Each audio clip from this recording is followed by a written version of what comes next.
Hey guys, tonight we begin in the drowsy haze of a forgotten empire, where the moon slips like cream over marble rooftops, and the air tastes of crushed lavender and warm parchment.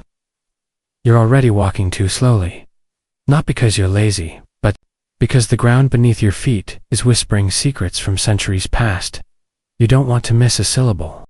There's a faint scent of melted wax and cinnamon in the breeze, and the faintest sound of harps being tuned somewhere far too far away.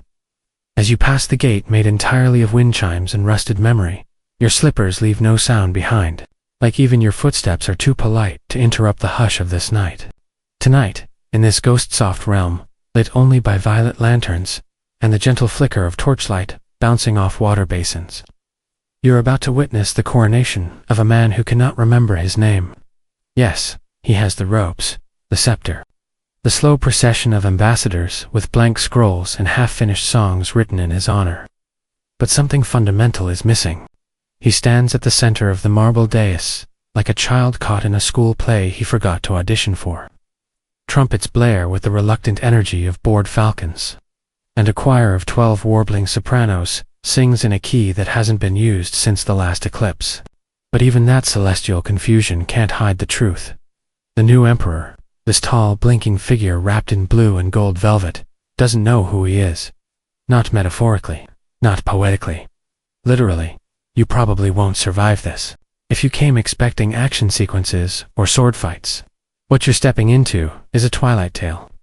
A dream spun sideways through time, where names dissolve and silk walls breathe. And the mystery here won't be solved by battle or betrayal, but by something stranger, something slower.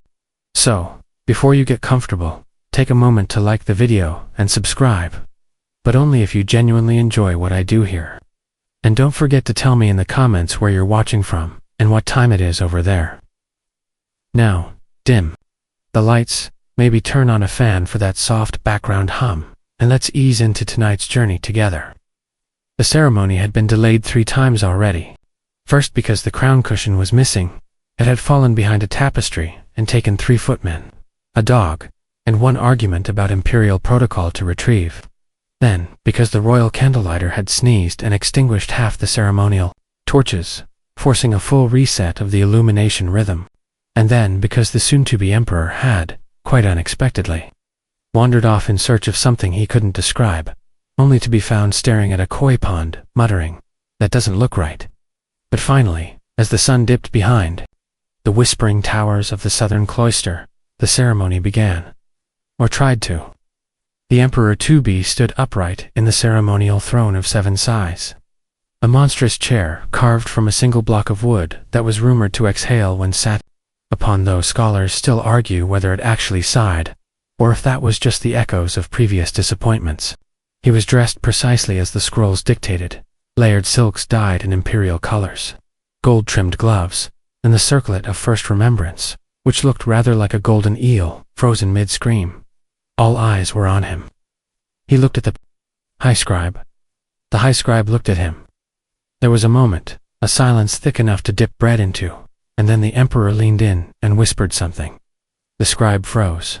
He blinked once, then turned to the gathered masses and declared with the quiet panic of a man, hoping it was all just an elaborate joke, "He doesn't remember his name." The silence that followed was spiritual. You could feel every candle flicker. One of the heralds fainted. The crown boy, who had been holding the heavy circlet on a velvet pillow for the past hour and a half, muttered something about "this always happens on Thursdays," and sat down. The emperor, for his part, didn't seem alarmed.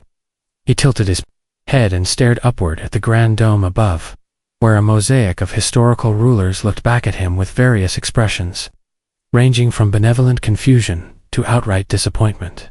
"Is it on the ceiling?" he asked. "No one in particular. My name." The priest, the counselors, even the pigeons trained for ceremonial cooing, stood in stunned disbelief. This wasn't just a break in tradition, it was a cosmic crack in the empire's sense of self. For names, in this place, weren't mere labels. They were anchors, legal spells, identity prayers wrapped in syllables that could seal or shatter treaties. And now the chosen one had no idea what his was. He rubbed the back of his neck. "Something with a V, maybe," he offered. then frowned. Or was it M? Or ... Was that the soup I liked? A court musician dropped his lute. Somewhere in the back of the chamber, a historian began sobbing into a parchment scroll. Another one, more curious than upset, began rifling through a codex called Imperial Candidates Who Liked Soup. It wasn't helpful. What followed was half pageantry, half panic. Royal scribes were summoned with the urgency of a fire alarm. Piles of records, family trees, war rosters, and school attendance logs were unrolled and inspected. Did he ever go by a childhood nickname? Any strange moles or birthmarks recorded? Ask his nanny. But the nanny, now 108 years old, and hard of both hearing and patience, simply muttered, "He always slept too much, that boy," before falling asleep, mid-response. Meanwhile, the emperor had wandered off again, this time, to a mirror in the hall of quiet reflections. He stood there, gazing at his own face like it belonged to someone else entirely. "Do I look like a Roderick?" he asked his reflection. The reflection didn't answer, probably too embarrassed. Historians still argue whether this was a case of retrograde amnesia caused by extreme stress, or perhaps a symbolic ritual gone awry. Some say the emperor had undergone a secret dreaming ceremony the night before, intended to purify his soul, but instead, it wiped his personal history. Others believe the entire event was orchestrated a test by the priesthood to see if a man with no name could still wield power. And a few, the fringe ones who only publish in the margins of dusty tomes, claimed that he had no name to begin with, that he was summoned, not born, and the forgetting was simply the spell wearing off.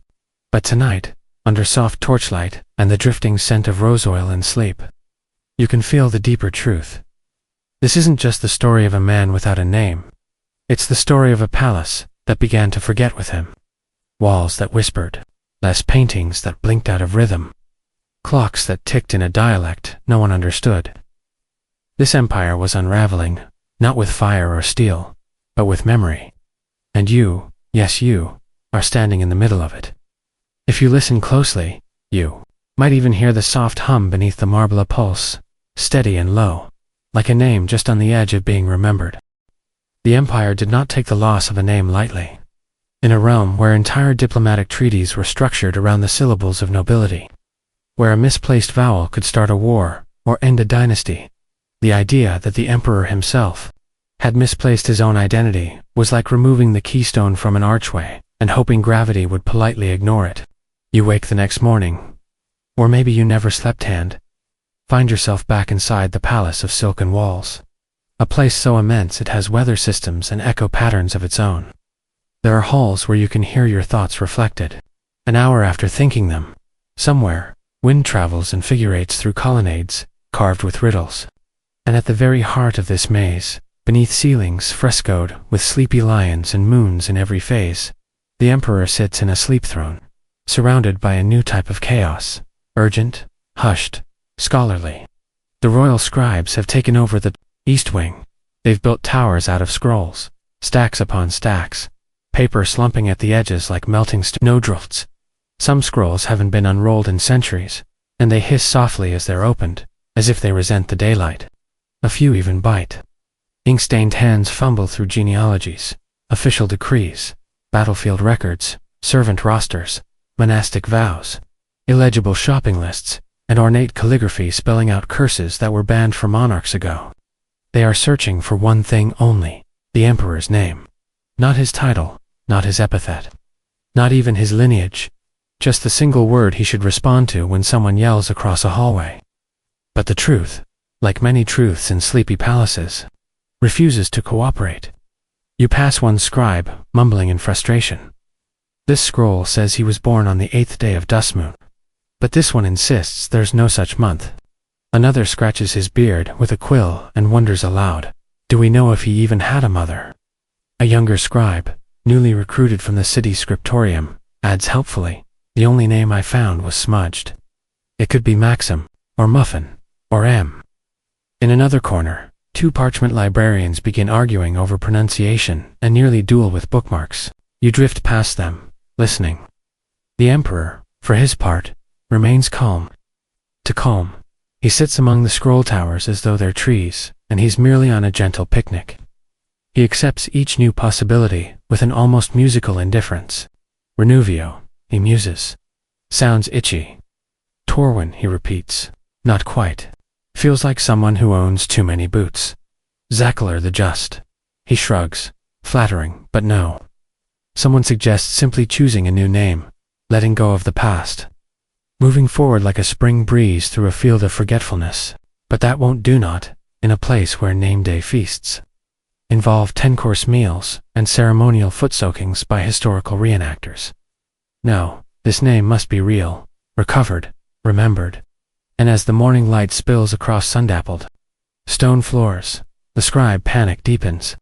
One elderly scroll-keeper falls asleep, mid-translation, mouth open, dreaming of better indexes. Another begins cataloging every letter combination he can think of, and pins them to the walls, in alphabetic desperation. Meanwhile, you notice something strange again. You're becoming aware that the palace itself is beginning to respond, as if the lack of a name has loosened some central thread. Mosaics seem dimmer than usual. Statues appear to face slightly different directions every time you blink. You swear one of the guardian tapestries sighed. And in the midst of it all, the emperor closes his eyes, not in sleep, but in thought. There was a tree, he says. Slowly, big yellow leaves. My brother and I used to— He stops. There's no brother listed in the scrolls. The scribes lean in, ravenous for detail, but he can't continue. I think I liked plums, he adds instead. A silence follows, punctuated only by the scribble of quills and the sneeze of a scribe allergic to plum ink. Historians still argue whether this moment marks the first true memory or simply an invention by a tired man surrounded by the weight of too many documents.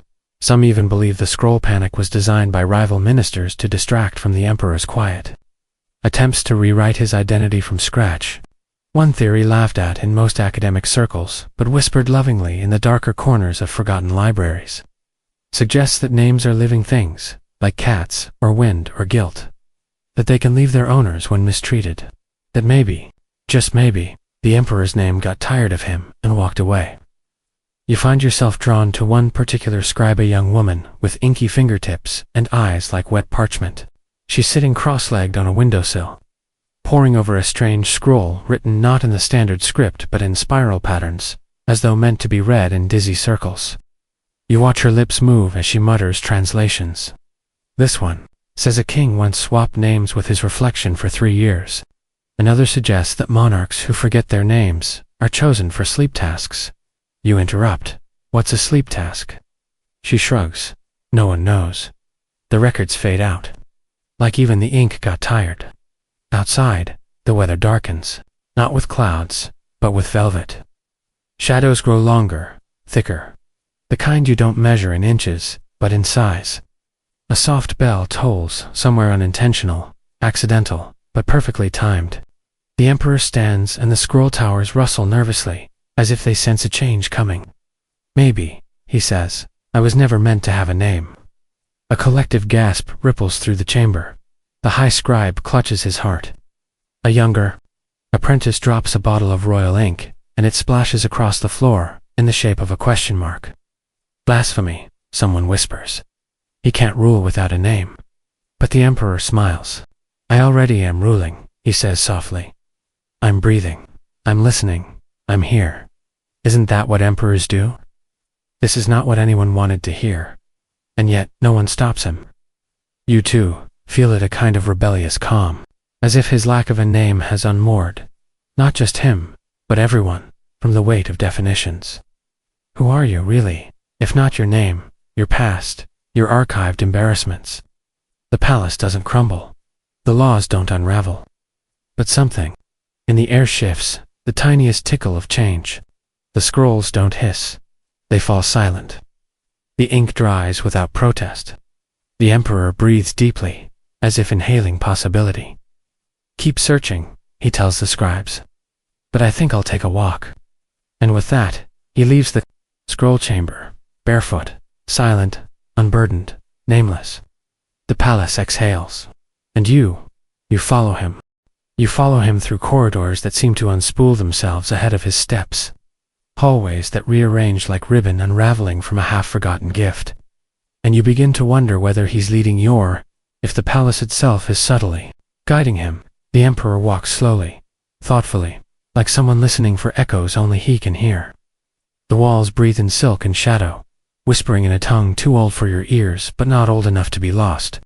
He takes a turn through the eastern cloisters, where the arches hold memories in their curves, and enters a domed chamber, fragrant with something between burnt sandalwood and the last page of a very old book. You step in behind him, and the air seems to hush as you cross the threshold. This is the Sanctum Somniferum, the hall of dream doctors where sleep itself was once considered sacred enough to be studied like geometry, and physicians in silk robes devoted their lives to the art of slumber.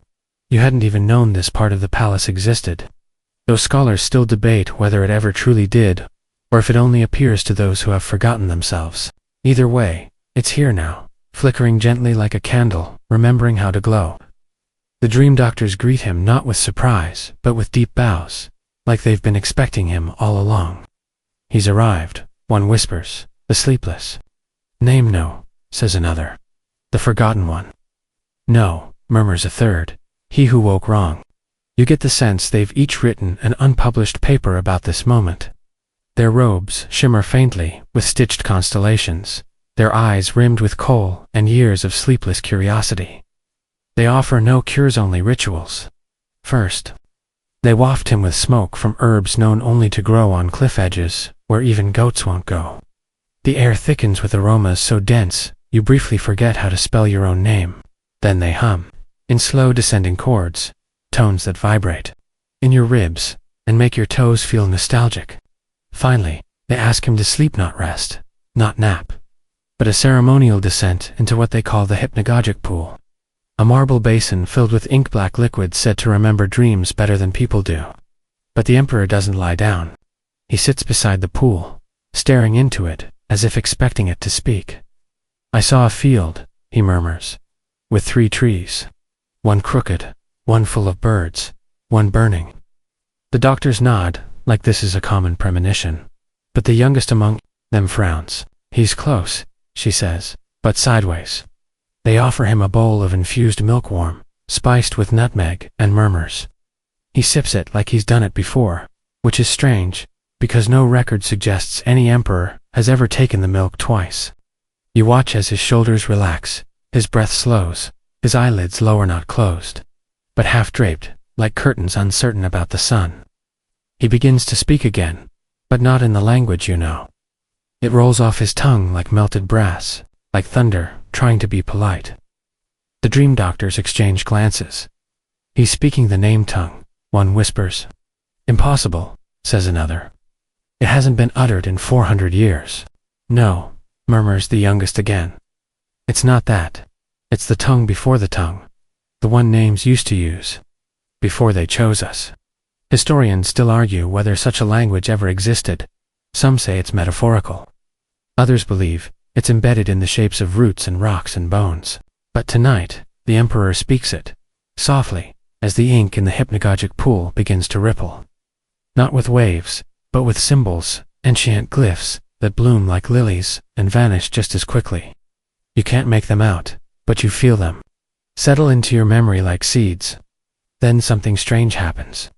The smoke hanging in the air begins to swirl, not randomly, but deliberately. It forms the vague outline of a boy, no older than 10, with messy hair and one sock missing. The Emperor stares. That's me, he says softly. I remember that tree behind him, the one with the knot shaped like a face. We used to throw bread at it. The smoke boy grins, then vanishes.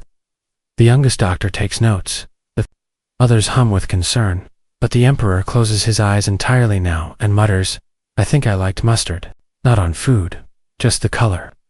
Another ripple through the pool. This time, a memory surfaces, not his, not yours, but someone's. A street where vendors shout in a language made of clicks and vowels.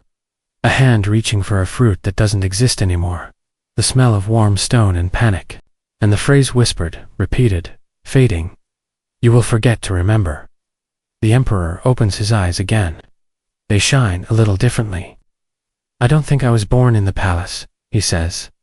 I think someone traded me for another baby, one who cried less. The doctors freeze. That's not a name. That's a crack in a myth. That's the kind of truth empires don't allow to breathe. You inch backward, instinctively. You're not sure why, but the air feels tighter, like the walls just realized something and don't appreciate it. He must sleep deeper, one doctor insists. No, says another. He's already drifting too far. Let him go, murmurs the youngest. The name is waiting where the rules aren't. You watch the emperor lean toward the hip pool, and just before his breath touches the surface, the liquid goes still. Then, slowly, it forms letters. One at a time, a name. It's not one you recognize, not regal or heroic or sacred, just plain, soft, almost kind. The emperor whispers, that's me. A pause. But it doesn't feel like enough. He sits back. The pool fades. The smoke clears. The memory boy is gone. And for a heartbeat, everyone including you is absolutely sure the name is real.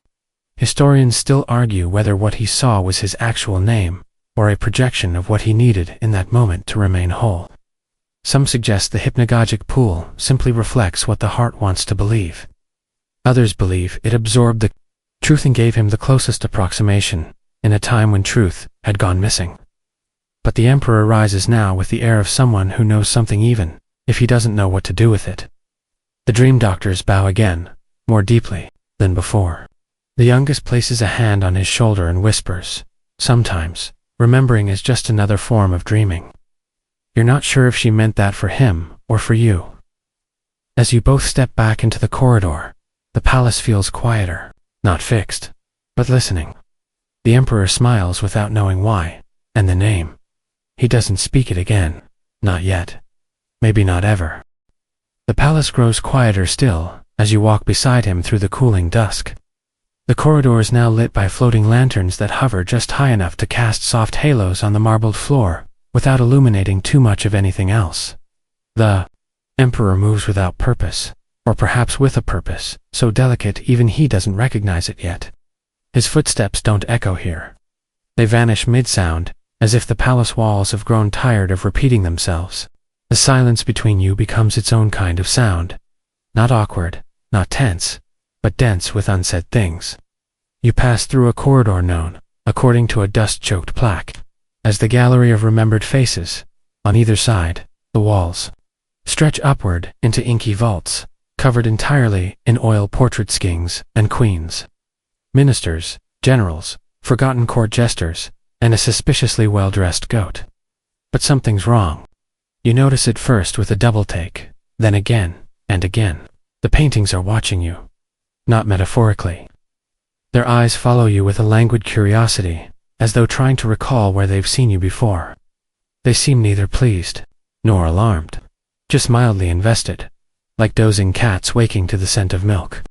The emperor stops in front of one that shows a man seated stiffly, hands folded, with a crown that looks nearly identical to the one hovering above his own head hours earlier. He squints. I think that's my uncle, he says. Or maybe a librarian. They all wore similar robes back then. You study the portrait. The man does look a little like him, same jawline, same tired but amused eyes. But the nameplate beneath it has been scratched out, not faded, not chipped, scratched, deliberately. As you move on, more portraits appear vandalized in subtle ways. One has paint peeled from its eyes, leaving behind empty sockets. Another has been partially painted over with a cloudy blue, as if submerged in dream. The emperor touches the frame of one where the subject's mouth is missing entirely, replaced with a smudge of darkness. Why would they do this? He asks softly. A voice not yours, not his answers. Because names remember things they're not supposed to. You both turn, but no one is there. The voice sounded female, tired, familiar. The emperor exhales slowly. Did you hear that? You nod. And as if in response, the lanterns flicker, briefly revealing something astonishing. The paintings have changed. Just for a second, but unmistakably. The faces were no longer still. They were watching him, all of them. watching with something. Between accusation and pity, he steps back. What do they know? You ask. The emperor doesn't answer. His gaze falls to the floor, where a long shadow stretches from a lantern that no longer exists. You follow its line to the end of the hallway where, instead of another door, there's now a large tapestry that wasn't there before. It's woven in rich blacks and burnt golds, and it ripples softly, even though no breeze touches it. The image depicts a night parade, a line of figures marching beneath crescent moons, each one dressed in a sleepwalking dais. At the center is a crowned man with no face. I've seen this before, the emperor murmurs. I think, in a dream. Or maybe a fever. He reaches for the tapestry, and the moment his fingers brush it, the wall behind it disappears. Not crumbles, not opens, simply ceases. And behind it, there's not a hallway. There's not even a room. There is, instead, a space that feels entirely different. You step through, and the air shifts. Warmer, denser, saturated with something like memory, but less solid. The floor is made of old wood planks, impossibly old, bowed and burnished with centuries of tread. The space smells of beeswax, rain, and something uncannily like sleep itself. This is the gallery of the living paintings. The room is circular, maybe 3 times as wide as it is tall, and every inch of its curved wall is covered in massive, ornate frames. But the paintings inside move, subtly, slowly, not like films or illusions, but like breathing. In one, an empress sits beneath a tree that sheds golden leaves in an endless loop. In another, a child stares out a window where the clouds swirl faster than they should. In yet another, a field of soldiers walks backward into tents that vanish. As soon as they're entered, each painting holds a scene that feels lived, remembered, dreamed, and at the very center of the gallery is a single frame. Much larger than the rest, taller than 2 men, wider than any mirror. It is covered in velvet, black, plush, and tied with thin golden cords that hum faintly if you listen too closely. I think this one's mine, says the emperor. His voice is quiet, rehearsed, afraid. He reaches for the cord. And you want to stop him, but you don't. You don't even breathe. He pulls. The velvet falls. And what lies beneath is not a painting. Not exactly. It's a reflection, but not quite his. The face looks almost like him, only slightly off. Younger in some ways, older in others. The eyes are more tired, but also more aware. The mouth is set differently. The clothes are simpler. And most unsettling of all, he speaks. You left me here, says the reflection. You chose sleep. I chose remembering. The emperor doesn't flinch. I didn't choose anything. The reflection leans closer. Didn't you? Historians still argue whether this encounter really happened, whether the living gallery is metaphorical or architectural, and whether the figure in the reflection was truly the emperor's self or simply a conjured guilt. Fringe theories abound, some claiming the empire cloned its monarchs through dream rituals and stored their souls in oil and pigment. Others suggest this was the moment the emperor split, one version continuing forward, the other remaining behind to watch. But none of that matters now. The reflection raises a hand. Its palm glows faintly, and etched in light across the skin is a name. You can't read it. You're not supposed to. Neither can he. But he looks at it, and for the first time since all this began, he looks sad. Deeply, quietly sad. That's not me anymore, he says. I think I outgrew it. Or maybe it outgrew me, the reflection nods. Then, without another word, it fades. Not disappears, just recedes. Into the canvas, into sleep, into some part of himself that no longer needs to be awake. The emperor turns away. Come on, he says to you. I think I've remembered enough, for now. As you exit the gallery of the living paintings, the lanterns relight. The paintings go still. The names, whatever they once were, curl inward like old leaves. And the silence returns, not empty, not cold, but full of stories that don't need to be told aloud. Not yet. You walk behind him again, but now the corridors feel different. As if the architecture has softened around the edges, like memory baked too long in the sun. The torches that once flickered high above in imperial brilliance now glow with a gentler, almost private light.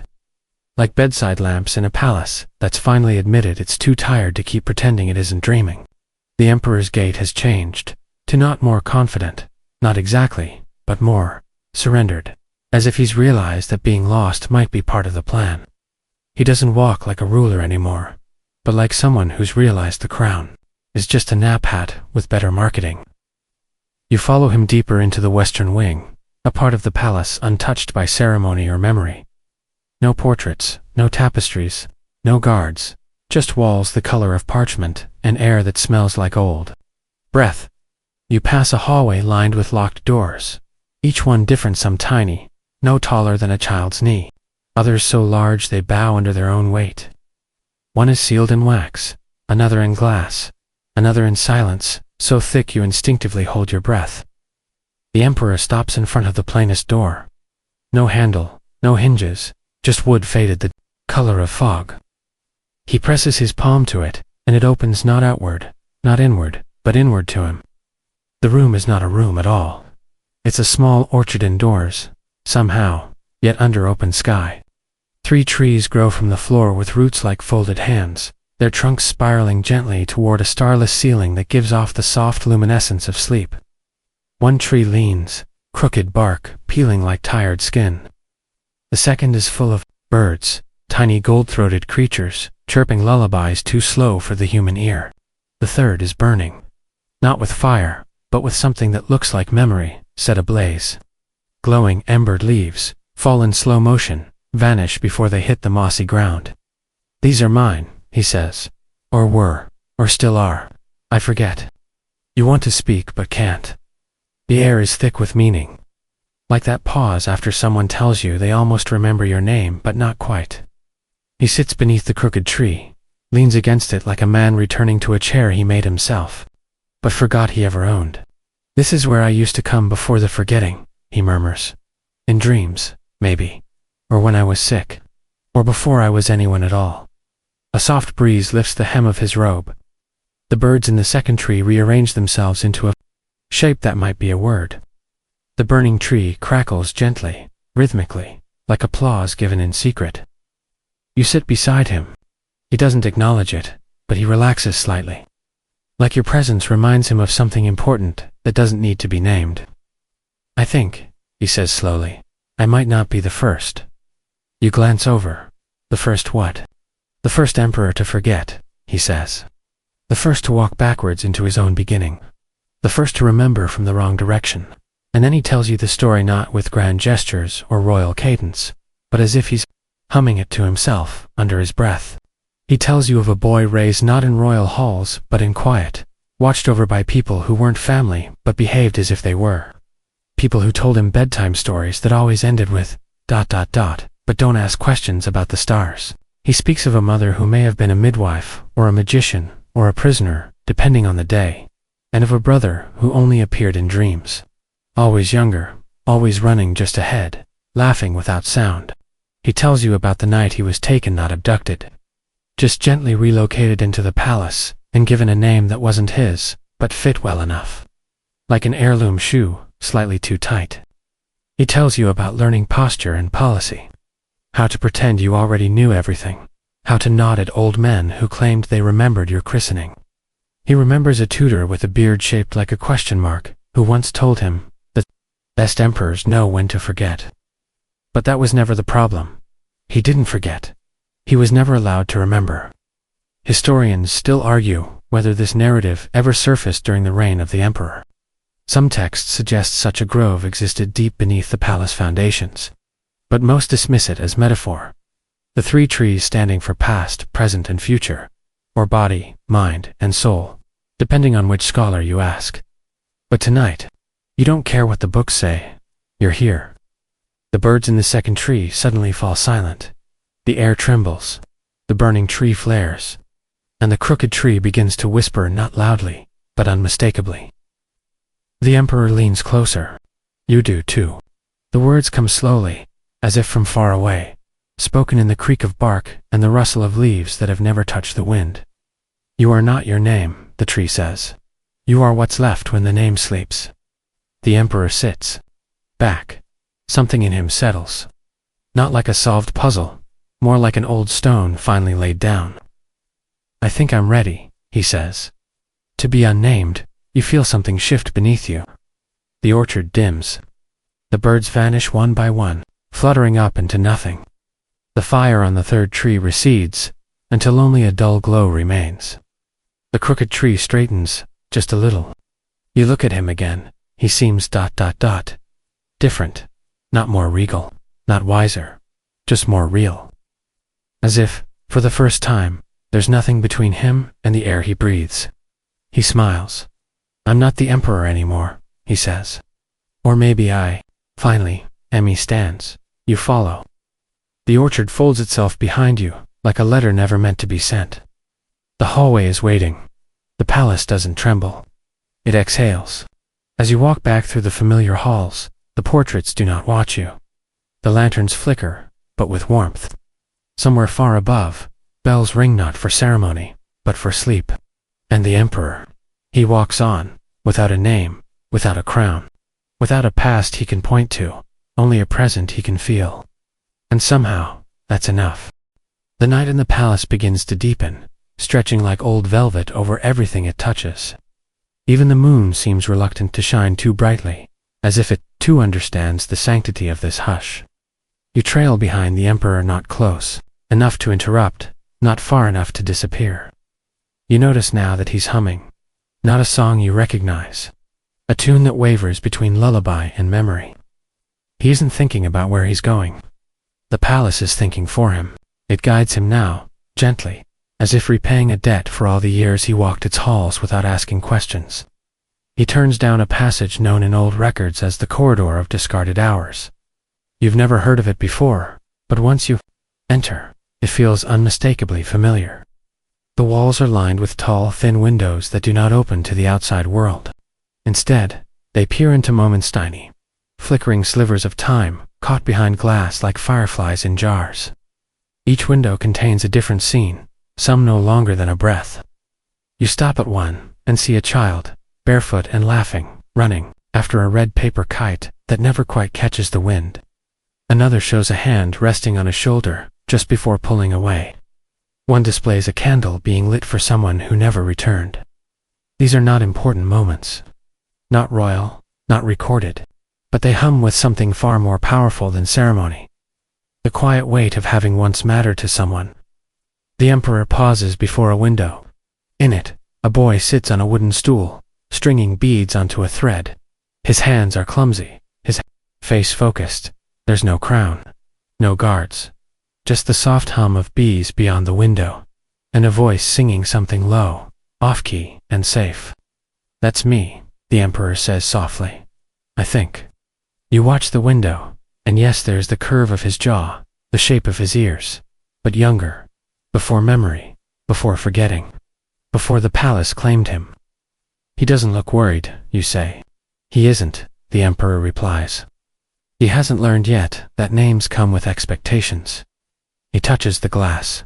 It doesn't respond. The image fades. You move on. He stops again a few paces later. Another window. This one shows him older, dressed in half-court garb, talking to an older man with parchment-thin skin, and a ceremonial hat, shaped like a crescent moon. The older man is shouting. The boy emperor is not. He's listening, but not hearing. "I think this is when they first told me what my name was supposed to mean," he says. "Legacy, heritage. Wait." He steps away before the image finishes. "It never felt like mine." The corridor winds onward. You pass more windows. A spilled goblet. A broken comb. A face glimpsed once and never again. "These aren't important enough to be remembered," he says. "But they're the ones I dream about." Historians still argue whether the corridor of discarded hours was an architectural reality or a psychological construct and imagined space projected by a monarch in distress. A few fringe philosophers claim the windows reveal not the past, but what we believe the past must have been in order for us to survive the present. You're beginning to believe they're all right, and all wrong. The emperor hums again. The melody changes, slows, sweetens. At the end of the corridor, there's no door, just a veil. a curtain made of woven hair and silver thread, suspended in air, unmoving despite the breeze. Beyond this, he says, is the room of unfinished names. You've read about it once in the footnote of a band scroll, a place where names go when they are half-formed, half-forgotten, or stolen mid-use. A room where identity is stored like wine, quietly, in darkness, aging in stillness. He pulls the veil aside. The room beyond is circular and domed, with no obvious light, source, and no shadows. Everything is illuminated, as if from within. Shelves line the walls, each one holding objects so personal, so strange, you can't begin to describe them. A glass marble with a crack shaped like a crescent. A shoe missing its laces. A wooden spoon burned at one end. Every name leaves behind something, the Emperor says. Even the broken ones. He walks to the center, where a single chair sits. Not a throne, a rocking chair. Worn, creaky, with the impression of someone who sat often and too long. He lowers himself into it and exhales. The sound is both real and symbolic. The kind of sigh you let out when you're finally allowed to stop performing yourself. He rocks. Once, twice. The room begins to change. Not visually, not structurally, but in feeling. As if it recognizes him. As if it's been waiting. And then, the names begin to hum. Not loud, not chaotic. A harmony of soft syllables rising from the objects on the shelves. Names once spoken by mothers and friends, and lovers and enemies. Names that never made it to stone or record. Names whispered into pillows. Names screamed in dreams. They filled the room not with sound, but with memory. The Emperor closes his eyes. You can tell he hears them. Some of those are mine, he says. Not all, but enough. One object floats toward him. A comb, wooden, cheap, familiar. He smiles and runs his fingers over it. My aunt used this, he says, before she gave me away. He doesn't cry. There's no need. Some truths arrive gently, like a warm towel on a cold night. Others arrive like this, with quiet confirmation, and a comb that once meant care. Historians still argue whether the room of unfinished names actually exists within the structure of the palace, or only in the minds of those who've lost too much to remember correctly. Some say it's the palace's final test, its way of deciding whether a monarch is worthy not of ruling, but of resting. The Emperor rocks again. The chair creaks in a language too old for words. He opens his eyes. I think I'm ready to stop looking.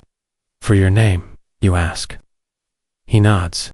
Yes, it was never the point. You step closer. What was? He smiles. Not at you, but at the room. To remember that I existed even without one. The objects on the shelves fall silent. The hum fades. The room stills. He stands. Let's go, he says. There's still a palace to wake up to. You follow him out, not through the corridor of discarded hours, but through a small wooden door that you hadn't noticed before. It creaks open into a hallway bathed in dawnlight. The palace is waking. So are you. And somehow, neither of you is the same.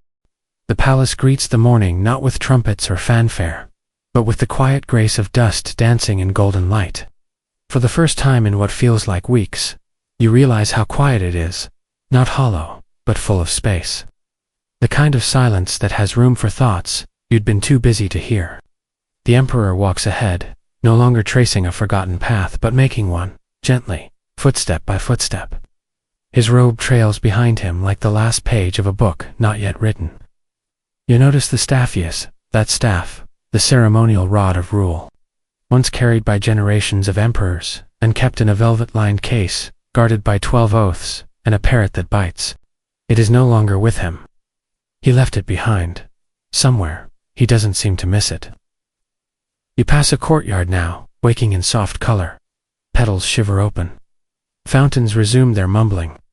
Peacocks, too proud to sleep, strut like nothing extraordinary happened while the world dreamed. The Emperor steps onto the grass, barefoot, toes curling slightly in dew. This feels real, he says. Strange, but real.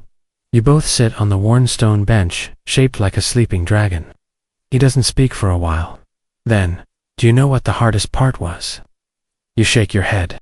It wasn't the forgetting. It was the pretending to remember. You wait. Let him speak in his rhythm. Everyone expected me to be someone. A legacy.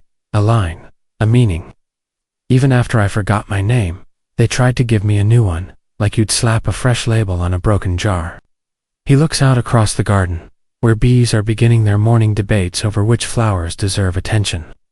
But names don't stick when they aren't true. They slide off. Or burrow under your skin and itch like lies. You wonder how long he carried that weight. How many years he said I am before pausing. Internally, to wonder if the sentence ever felt finished. There was a moment, he continues, years ago, during a storm. A servant found me in the archives, drenched, holding a scroll like it would bite me if I dropped it. I'd been trying to find the name they gave me as a child, and you know what I found? He chuckles. A list of candidates. For heirs. A long one. All marked with notes. Too weak, too shy, too loud. Next to mine, it just said, "Will do." He turns to you now, and his face looks different, not broken, not resigned. Just simple. Human. I wasn't chosen because I was right. I was chosen because I was available. Historians still argue whether the emperor's rise was due to bloodline, prophecy, or political accident. Most official records point to a divine alignment of stars. But underground scrolls suggest a much more chaotic vote involving misplaced documents, a bribed astrologer, and an unlucky cousin who sneezed during his moment to speak. But here he is now. Not because destiny crowned him, but because sometimes life doesn't wait for perfect. It makes do. He leans back, watches a bird dive into a bush, and emerge with a worm too big for its courage. I used to think I was a fraud, he says. Now I know I was just incomplete. You don't reply. There's nothing to fix, nothing to solve. You sit with him, surrounded by a world that isn't demanding anything. No proclamations, no ceremonies, just mourning. The sun creeps up over the palace walls like a quiet guest arriving late to a party. Servants begin their rustling, somewhere out of sight. The smell of baking bread floats lazily through the air. And still, no one comes searching. No one asks for decrees. No one dares shout, "Your Majesty." Because something has shifted, not loudly, but deeply. The emperor stands, dust stew from his robe. "Let's visit the kitchens," he says suddenly. "They make a stew with garlic and dreams. You'd like it." You walk together through a corridor so old it no longer remembers being grand. The floor slopes, the tapestries are faded. One shows a lion falling asleep mid-roar. Another depicts a moon yawning. He pauses at one with a strange image. A boy standing at the edge of a cliff, holding a lantern with no flame. "I've dreamed this," he says. Or, maybe I've been dreamed by it. The corridor ends at a small wooden door that smells like ash and cardamom. The imperial kitchens. Inside, no one bows. No one drops what they're doing. They glance up, see him, and simply nod. One cook even waves a wooden spoon, then turns back to stirring a pot that smells like stories left too long on the stove. "They stopped calling me sire weeks ago," he says. "Started calling me sir or you again. It's strangely comforting." A boy hands him a bowl without asking. He offers it to you first. You take a bite. It tastes like warmth and onion, and something else, something almost forgotten, maybe safety, maybe the edge of a name. The emperor sits on a stool. Just another man with a bowl and bare feet. "You know," he says between bites, "I always thought being king meant knowing things." He laughs. Turns out, it's mostly about being okay with not knowing anything at all. A cat jumps onto the table, glares at him, then falls asleep, mid-protest. You both watch it. "That cat knows who it is," he says. "I envy that." You finish eating. Neither of you speaks for a long while. When you do, it's to say something stupid, gentle, and entirely right. "Do you want to take a nap?" He grins. Yes, I do." You leave the kitchen together. Not as ruler and servant, not as wise man and listener. Just two humans in a palace made of questions. Somewhere, behind you, the cooks begin to hum. Somewhere, in the courtyard, the peacocks finally decide to shut up. And somewhere, in a tower still waiting for dust, an old scroll rolls itself closed. The emperor yawns. And as the morning brightens, he says softly, "I hope, someday, someone forgets my name again. But remembers this. The nap doesn't happen right away. You walk with him through the upper galleries first. Those airy hallways once reserved for dignitaries, too important to admit they got lost. The emperor walks slower now, not out of weariness, but as if giving the palace time to adjust to the new terms of his presence. He no longer walks like someone being watched. He walks like someone watching back. The paintings on these walls are different from the ones you passed before. These aren't of people, they're of places. Places that don't exist anymore, or maybe never did. Cities floating in clouds. Markets held on bridges strung between sleeping volcanoes. Forests that hum lullabies when no one is looking. Each is captioned in letters that flicker slightly, like ink that hasn't quite dried. These are dreams, the emperor says. Or maybe memories we borrowed from somewhere else. You pause before one that shows a desert lit by 3 moons, with shadows dancing around a fire pit where no one sits. He tilts his head. That one used to be in my childhood room. He steps closer. I always thought the fire was waiting for someone to return. Or maybe they just forgot to sit. The hallway curves, as most imperial ones do, and suddenly opens onto a balcony. You weren't expecting a view. But there it is. Rooftops blinking in morning light. Doves scattering like spilled flour. The sea glinting far off like a secret it can't keep. When I first became emperor, he says, they told me this. View was mine. He leans on the railing, squints. But the sea doesn't look back. It's not impressed. You stand beside him. Below, a gardener prunes vines that have begun to spell accidental poems. One says, rest is not the opposite of power. Another, even emperors are guests. A third simply loops into the shape of an ear. You know, the emperor says, people assume ruling is about decisions. But mostly it's about pretending you know what's important, when really you'd trade all your advisors for a solid nap and a dream. That doesn't end in a corridor of screaming mirrors. He turns to you suddenly. Do you dream? You nod. Ever of names? You pause, sometimes. But they fade before I wake up. Good, he says. That means they're working properly. He looks back at the city. There was a time I thought names were the only way to be real. But now I think names are just temporary hats for things too big to wear clothes. He stretches, back cracking like old paper. All right, let's do this properly. He leads you away from the balcony and down a staircase that feels less like part of the palace and more like the spine of something ancient and mostly asleep. At the bottom, there's a room. You wouldn't have found it on your own. It isn't marked. It doesn't announce itself. It just waits. Quietly. Inside, the room is dim, round, and silent. The kind of silence that invites surrender. A bed rests in the center, not a throne disguised as a bed, not an ornate slab, carved by prideful artisans. Just a bed, wide, soft, waiting. The emperor approaches it like a man walking into the oceans, lowly, reverently, as if every step is both a goodbye and a return. They say, he murmurs, that the first emperor never woke from his dream. That he built this palace in his sleep, and every ruler since has just wandered through the rooms of his unconscious. He sits on the edge of the bed, I think. I'd like to believe that's true. You remain still. The air in the room smells faintly of lavender, and something older, maybe parchment, maybe lullabies. Before I sleep, he says, I want to leave something behind. He reaches into his robe and removes a small object. It's a stone, no larger than a thumbprint, smooth, gray, unremarkably except for the fact that it hums softly when held. This came from the well outside my mother's house, he says. The one she used to fetch water from before they taught her to curtsy. He places it gently, on a nearby table. If someone finds it, he says, maybe they'll remember that I was once a boy who liked throwing stones into puddles, just to watch the ripples. You don't know what to say, so you don't. He lays down, not like an emperor preparing for a formal rest, but like a man finally done with trying. His hands fold softly on his chest. His eyes close. His breath slows. If I dream, he whispers, I hope I dream of nothing urgent. You sit nearby, not to guard, but to witness. This isn't a death. It isn't even a sleep. It's an arrival. The Emperor is letting go not of life, but of performance. Of needing to be named to be real. Historians still argue whether this event marks the end of his reign, or its true beginning. Some say he vanished.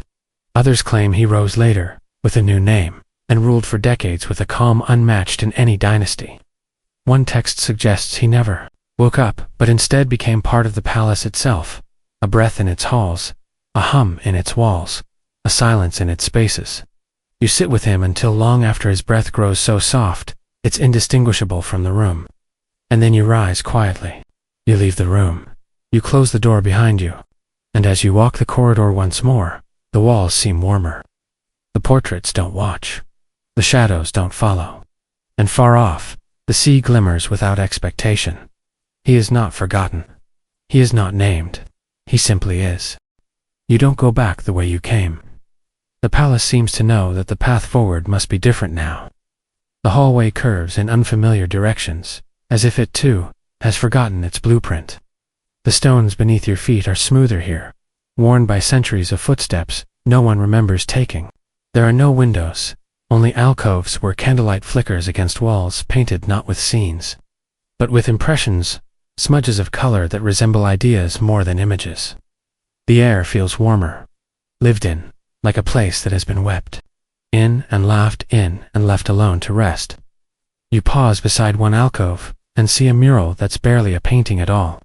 Just 3 strokes, a gold curve, a gray slash, a dot of red. But somehow, it makes you feel like you've just remembered something important you never actually knew. The Emperor's absence trails behind you like a thread, not tugging, not pulling, just softly connecting. He sleeps now, or he dreams. Or perhaps he finally lives, without the burden of needing to do either. You pass a door slightly ajar. Inside, a room of hourglasses ticks with no sand. Their glass bulbs are empty, yet each one hums quietly, as if counting something more delicate than time. This is where they stored regrets, you think, without knowing how you know. Some hourglasses glow faintly, others rattle when you near. But you don't touch them. You've carried enough regrets without borrowing someone else's. You continue walking, and as you round a bend, you hear a whisper, not a voice, not words. A whisper like breath against your ear from someone long gone. You pause, turn your head. There's no one, but the air holds a shape. The shape of a sentence left unfinished. You reach a circular chamber. It's unlike the others. Open at the top, where sky spills in. Light dances across a floor of water, barely deep enough to reflect. In the center is a table. No chairs. Just the table. Upon it lies a single book. Thin worn, its cover reads only, "He who almost remembered." You hesitate. But curiosity walks. Faster than caution. You approach, and as you touch the book's cover, the chamber hums like a sigh, exhaled by a giant creature long asleep. The book opens itself. No hands needed. No permission required. And the pages turn not to the first, but to the one meant for you. A story begins. It's written in a language you can't read, but somehow understand.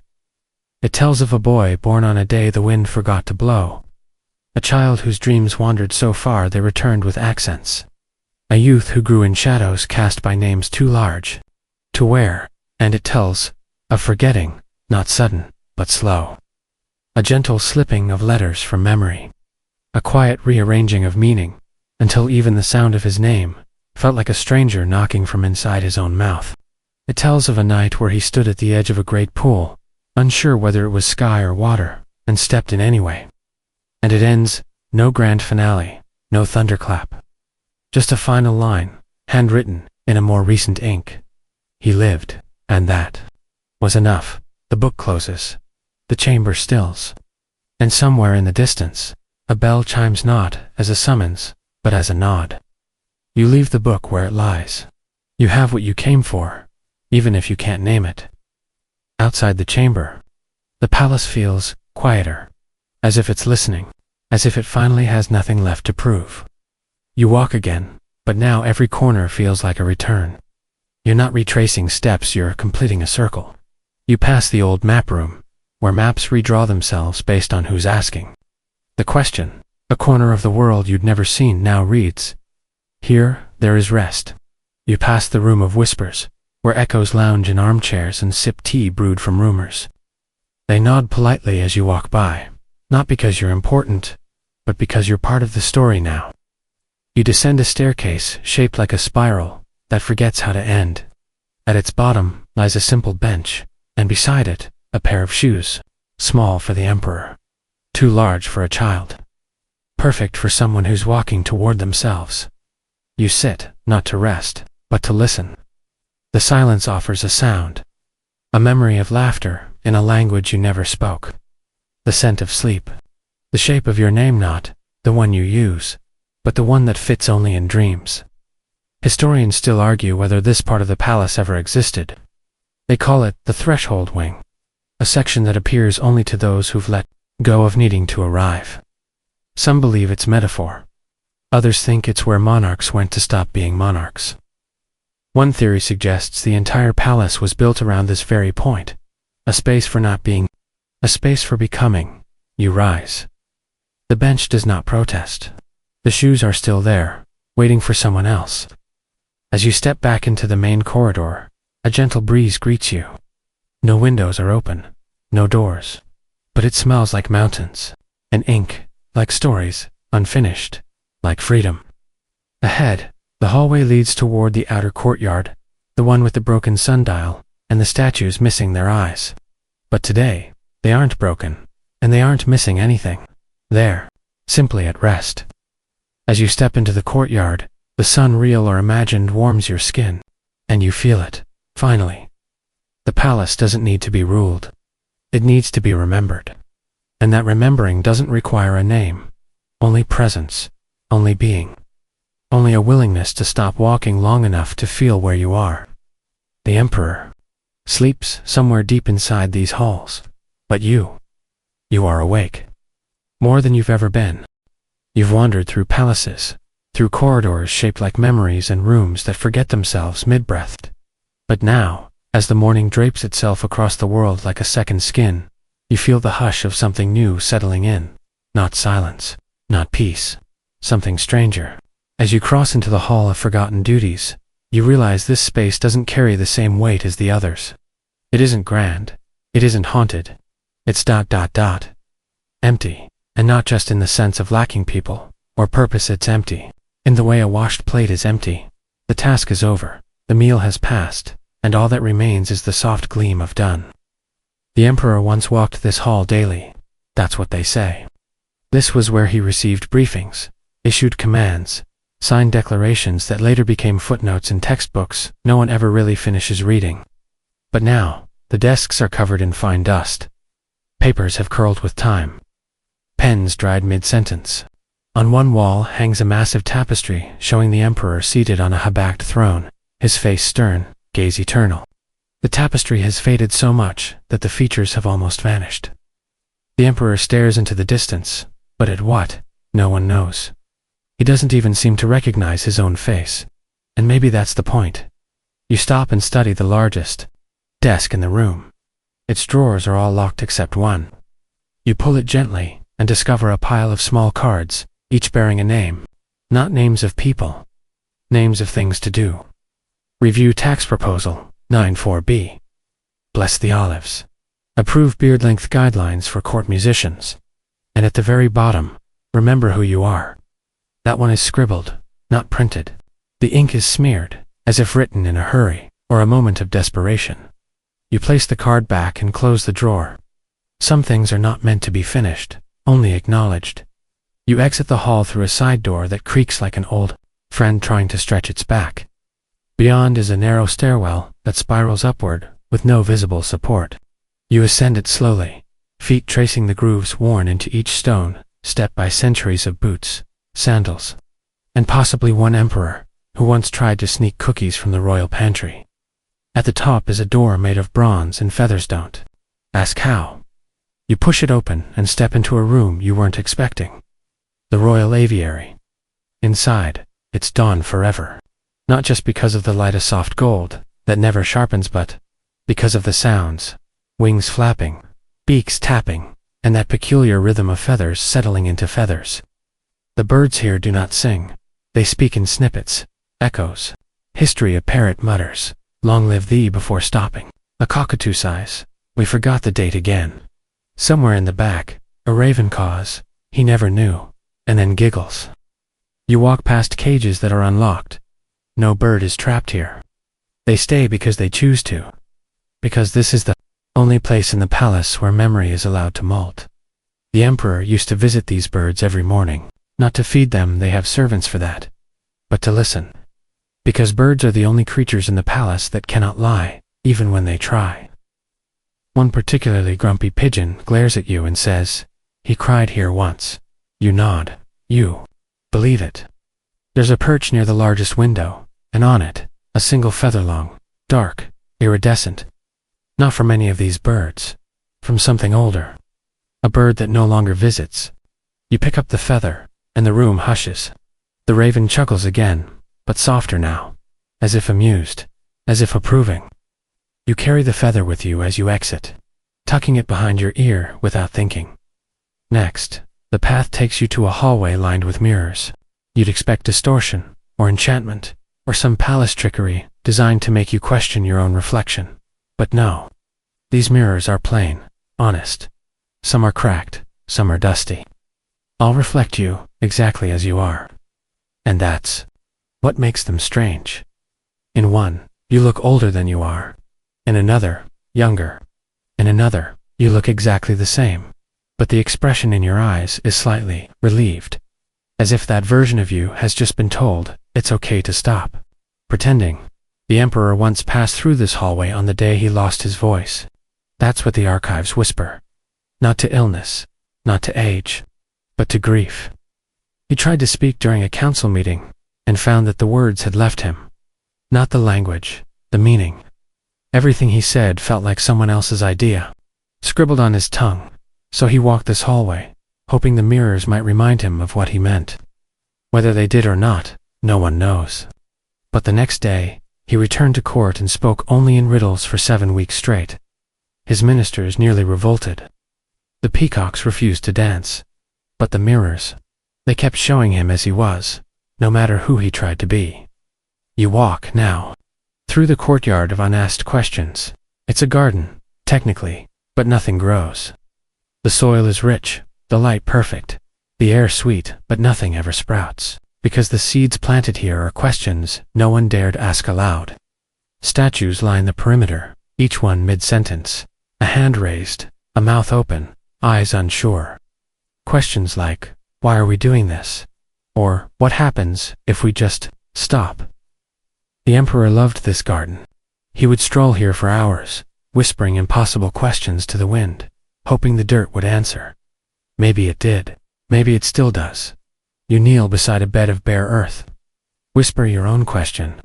Something you've never dared voice. The soil doesn't respond, but your breath feels lighter as you stand. Maybe that's all the answer you need. From the garden, you enter the house of sleep. Not bedrooms, not quarters, just beds. Dozens of them, all empty, all made. All slightly warm, as if someone just got up and left. You walk among them, some small, some vast. One has a pillow shaped like a cloud. Another has a quilt embroidered with stars that change positions each time you blink. This is where dreams go when they're too tired to keep happening. The emperor often napped here, not because he was tired, but because he wanted to know what the dreams were saying. He claimed once that he dreamed of himself standing in a line of men, all dressed like him, all waiting to be told who they were. When he woke, he said, "It was the first time I felt normal." He stopped visiting the house of sleep after that. Not because he feared the dream, but because he'd finally listened. You'd lie down on one of the beds. Just for a moment. Just to feel what he might have felt. And in that stillness, you hear it. Not a voice, not a sound. A recognition. The kind that exists in your bones. A feeling that says, you do not need to remember the name. You just need to remember you're still here. When you rise, something has shifted. You're not sure what. But the walls look softer. The air warmer. You are not the emperor. But you carry his sleep now, like a lantern behind your ribs. And maybe that's the point.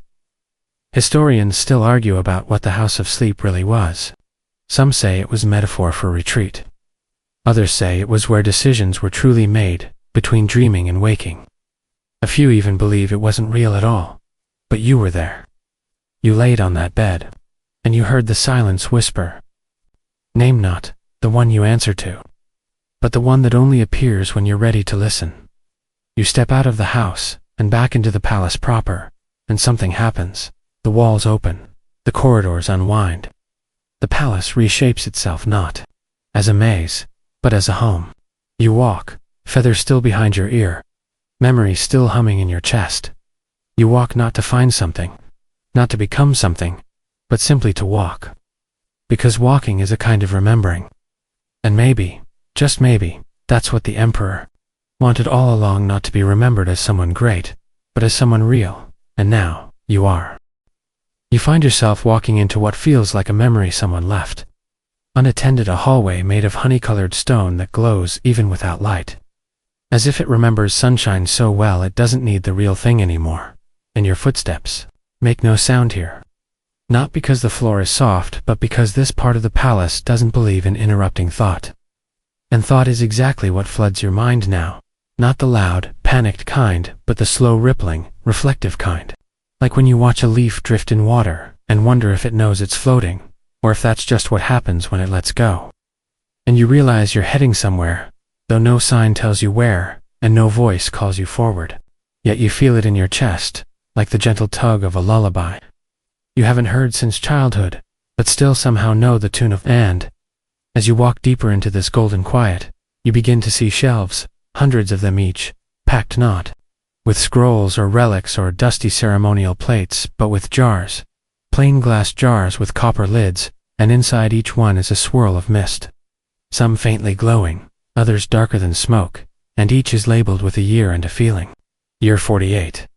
Doubt. Year 12. Shyness. Year 102.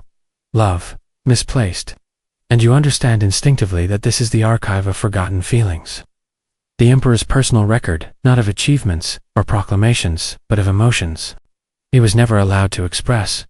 And you touch one jar that trembles faintly at your fingertips, and suddenly you're filled with the crushing ache of a child who tried to smile after being scolded for something he didn't understand, and you back away, breath caught in your throat, and realize how unbearably intimate this space is. More than a diary.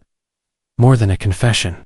This is what it feels like when someone writes their soul down and seals it in silence, and it strikes you with soft horror that for all his titles and thrones and golden robes, the emperor was mostly a container, not of power, but of repressed tenderness. And you begin to wonder what else he stored here in glass, what else he wasn't allowed to name out loud. What feelings had to be pressed into vapor, so they wouldn't disturb the myth of control. And in the far corner of the room, there's a table, small and round, with a single candle that has melted into the shape of a sleeping face, and beside it is a jar, unlike the others, larger, warmer, glowing from within with a pulsing amber light, and, though there's no label, you know what it is the moment you touch it. The feeling of being fully known and loved anyway. And you don't cry, not really. But your throat softens, and your eyes blur, and it's not sadness, but relief. The same way a door creaks when it opens, after being stuck for too long.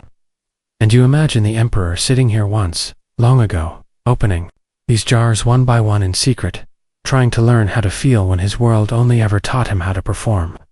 And suddenly you remember the feather behind your ear and you pull it free. And you watch as it drifts into the air, circling once, twice, before settling gently into the glowing jar like it was always meant to be there. And the light inside flares not dramatically. Not like magic, but like acknowledgement, like a nod from someone you thought had forgotten you, and now, you feel ready to leave. But not because you've had enough, because now, finally, you know how to carry what was left behind, and as you exit, the hallway seems to exhale. The stone a little warmer, the silence more tender, and it hits you that sometimes, the greatest acts of power aren't written in stone or sung by choirs. They're bottled, softly, by those too exhausted to scream, and still brave enough to remember. There is a part of the palace that was never meant to be found, not because it's hidden behind walls, or guarded by mythical beasts, or protected by riddles whispered through marble, but because it's simply not on any map, not written about, in any scroll, not spoken of, even in the palace's most absent-minded gossip, is the room of lost conversations.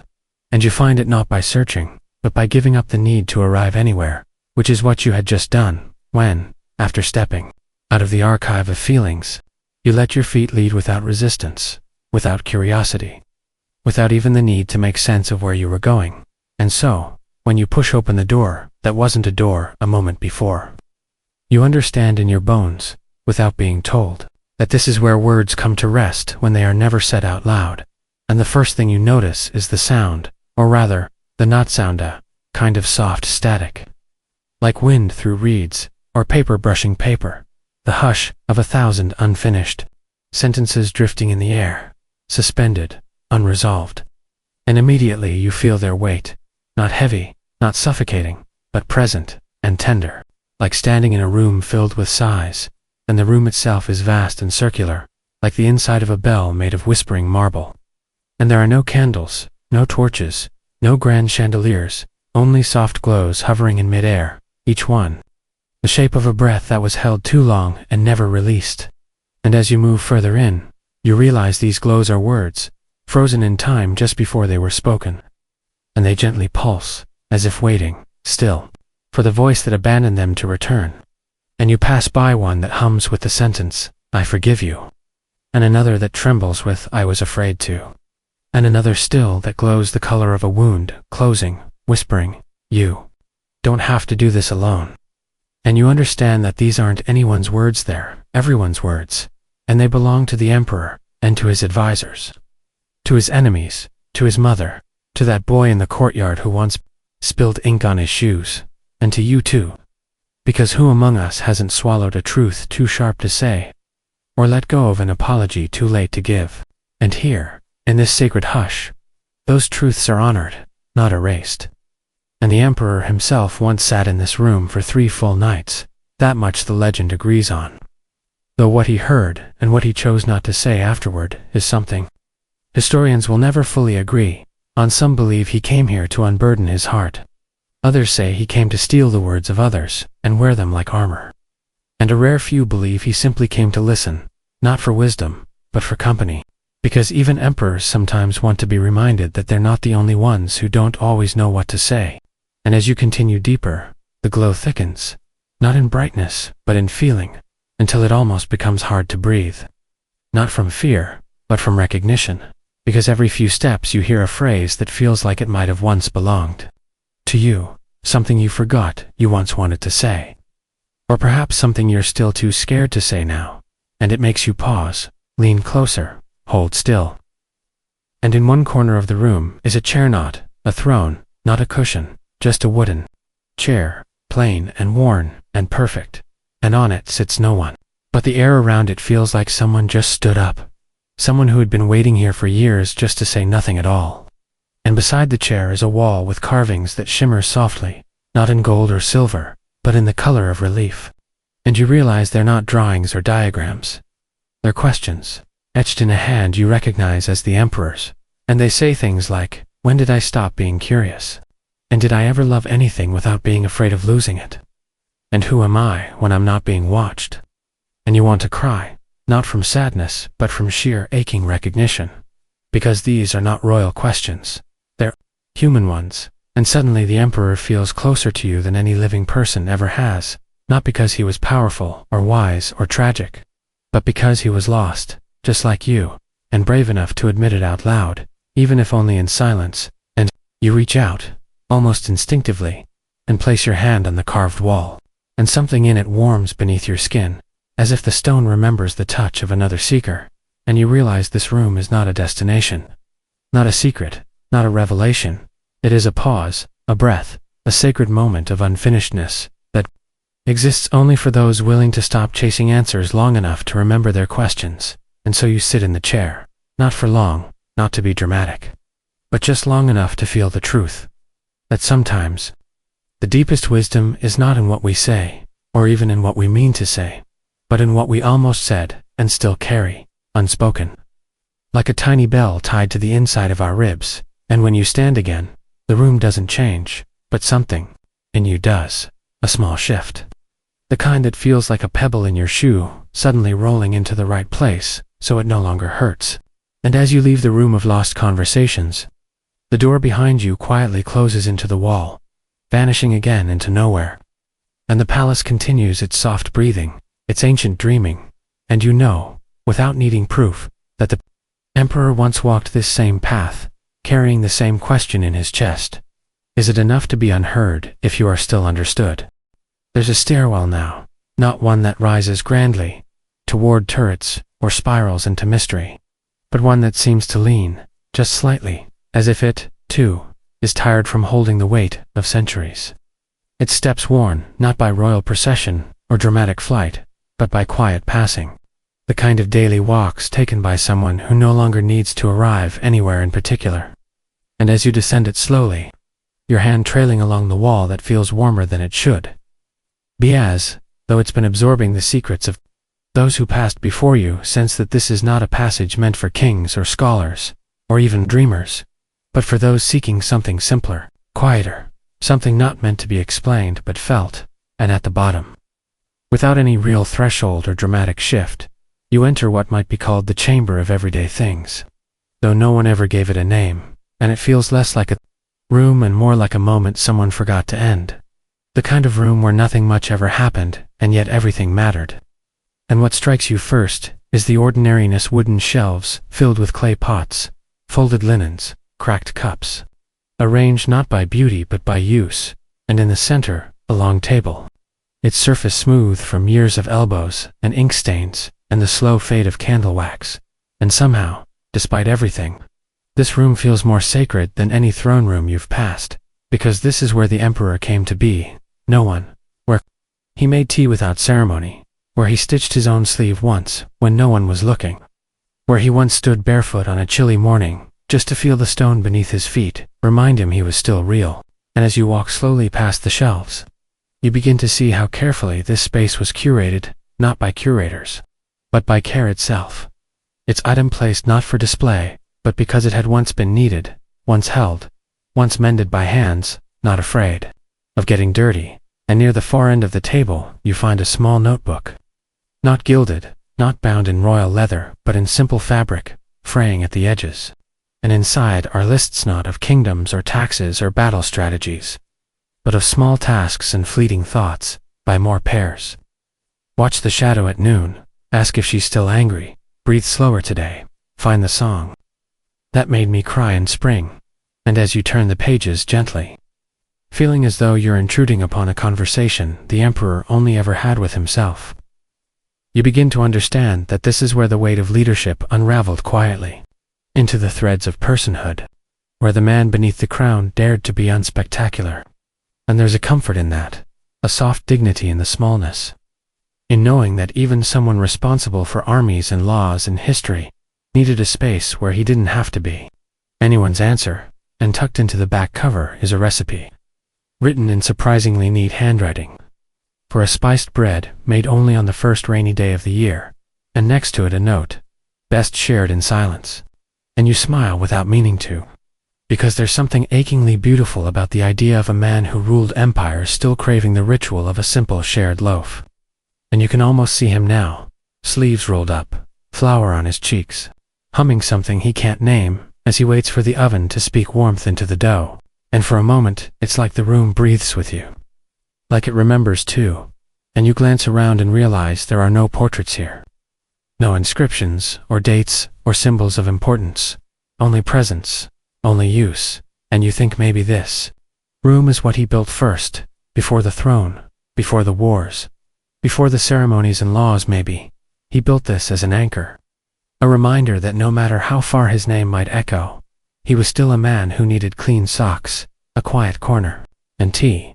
And as you sit at the table, resting your elbows where his might have rested centuries before, you imagine him not as a figure but as a body, someone who once had a cold and refused the healer's broth because it tasted like regret, someone who once sat exactly where you are now, tired not from conquest but from pretending he wasn't lonely. and you find yourself whispering a thank you into the quiet, not because he can hear it, but because the room deserves to know it was seen. And when you rise again, slowly, gently, as if not to disturb the air that still hums with old rituals, you carry with you not an artifact or a revelation, but something subtler. The knowledge that the emperor did not only reign, he existed, and in that existence, full of socks and soup and awkward silences, he left behind a softness history rarely bothers to mention. And as you step out of the chamber, the stairwell doesn't feel tired anymore, it feels grateful. The corridor that greets you next does not try to impress you, it doesn't widen into marble halls, or lead into domes that echo with grandeur, it simply continues.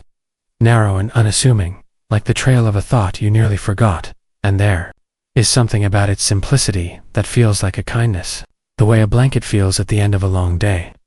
And though there are no torches or chandeliers, the air glows gently, with the kind of dim light that doesn't come from flame but from presence itself, as if this corridor is lit by memory, not electricity, and you realize the stones here are warmer than those elsewhere, not just from the sun, but from use, from being leaned on by generations of hands that trembled, or waited, or gripped too tightly, and your footsteps echo gently, not because the hall is empty, but because it listens well, and at the far end, a door stands slightly open, not inviting, but not refusing either, and as you approach, you see etched into the wood, not carved by royal artisans, but scratched with a simple knife, a sentence in tiny letters.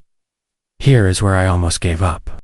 And though you pause, a part of you already knows that you have to step inside, and when you do, you find not a room of despair but of pause, the kind of space that exists in the breath between collapse and recovery, and it is not grand or dramatic. In fact, it looks like a small study, or perhaps a retreat space, with faded curtains, uneven tiles, and a desk that wobbles if you lean on it too hard.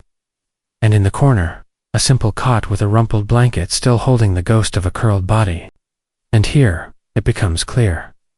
This was where the emperor came not to reign, not to reflect, not even to rest, but to reconsider. And for the first time since you entered this palace of soft wonders and layered silences, you feel something like resistance, the knowledge that even this journey has its cost, that even for him, even here, there were moments when surrender seemed not just tempting but logical, and on the desk lies a journal, worn and cracked, the kind that has been opened too many times and still can't decide whether it wants to fall apart or keep surviving. And the pages are filled with sentences that begin and then break, thoughts that question themselves halfway through, ink that seems to struggle with the paper, and you read things like, what if I am just a name, and maybe I was never meant to be known. And some days, I miss the part of me that didn't try so hard, and it hits you that this is the room where he allowed himself to doubt, where he let the armor fall, where he stared at the ceiling for hours, wondering if his absence would make more sense than his presence. And though there are no bloodstains here, no tear tracks dried into stone, you know this room carries more weight than the throne. Because this is where the emperor confronted himself, not as ruler, not as legend, but as question, and the fact that this room exists, that it was not erased, not boarded up or sanitized, means that he chose to preserve the moment he almost let go. And perhaps that is the bravest thing anyone in power can do, to let their doubt be part of their legacy, to say to those who come later, that strength does not mean it means surviving the break. And as you turn, your eye catches a note pinned quietly above the cot, and it says only this: I am still here. And that is enough, and for a moment you are no longer looking at the emperor's shadow, but at your own reflection stitched into his story. Because haven't you also had rooms like this, quiet, unnoticed rooms in your life, where you almost gave up? Not because you were weak, but because carrying everything alone had finally become too heavy. And standing in this space, you feel not grief, not fear, but recognition. The kind that folds around your chest like a soft woolen shawl, and says, without saying, you are not alone in this. And when you leave, you don't do so quickly or reverently. You step away with the kind of respect one reserves for places that almost became tombs but didn't. And in the hallway again, the light feels different, not brighter, but steadier, like the flame of a candle that knows it has been through wind and still burns. And ahead of you is a staircase, gently curving downward this time, and something in your body relaxes because you know instinctively that what comes next is not heavier, but gentler. And as you descend, the walls begin to show signs of another life, sketches drawn in charcoal by an unsteady hand. Markings that look like equations, or poems, or maybe just attempts to say something without words. And you touch one, and it crumbles slightly beneath your finger. And you whisper an apology without meaning to, because even destruction here feels personal. And when you reach the bottom of the stairs, you step into a room unlike any before, not for its grandeur, but for its intimacy. A bathing chamber perhaps, though the pool in the center is too shallow for swimming, and too still for washing. And yet it reflects you perfectly, not just your shape, but your mood, your weight, your wandering. And around the edges are dozens of items left behind: a comb, a sandal, a book missing its cover, a letter never sent, and you realize this was the Emperor's room of forgetting, where he came not to remember who he was, but to gently lay down what he no longer needed to carry. And you kneel by the pool, look into your own eyes, and feel the truth of it surge through you. That forgetting is not failure, it is survival. And there are parts of you, of him, of all of us, that were never meant to be held forever. And the water does not speak, but it listens. And as your fingers brush its surface, the ripples feel like forgiveness. Not from anyone else, but from yourself. And when you finally stand and look back one last time, the room already seems to dim slightly, not as punishment, but because you have received what you came for, and now the memory is ready to rest again. And as you walk onward, the corridor does not twist or trick you, it simply unfolds, like a road that trusts you now, and in your heart. Something like silence settles, not the empty kind, but the peaceful kind. The kind that comes not when everything is resolved, but when you no longer need to be resolved to be real.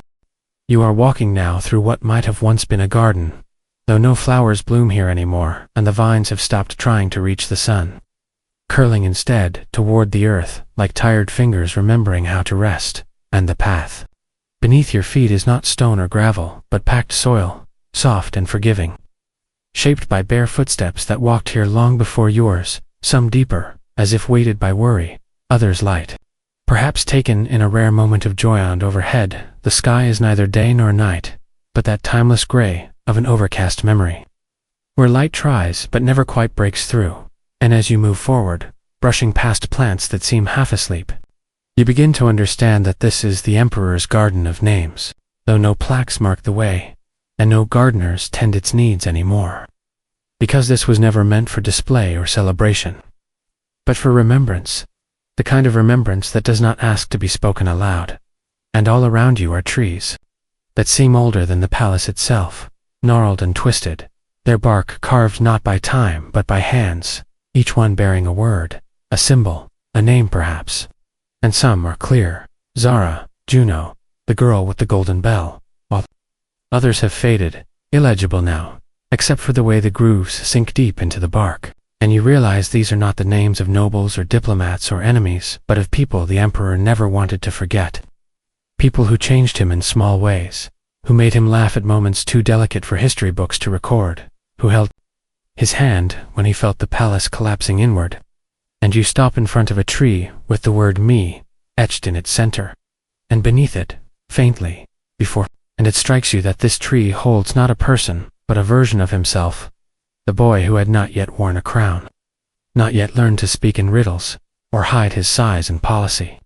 And something about that shakes you, not violently, but gently, like waking from a dream that clung too close. And nearby you see a small stone bench, half swallowed by moss, and you sit, not because you're tired, but because it feels like the right thing to do, as though the bench has been waiting.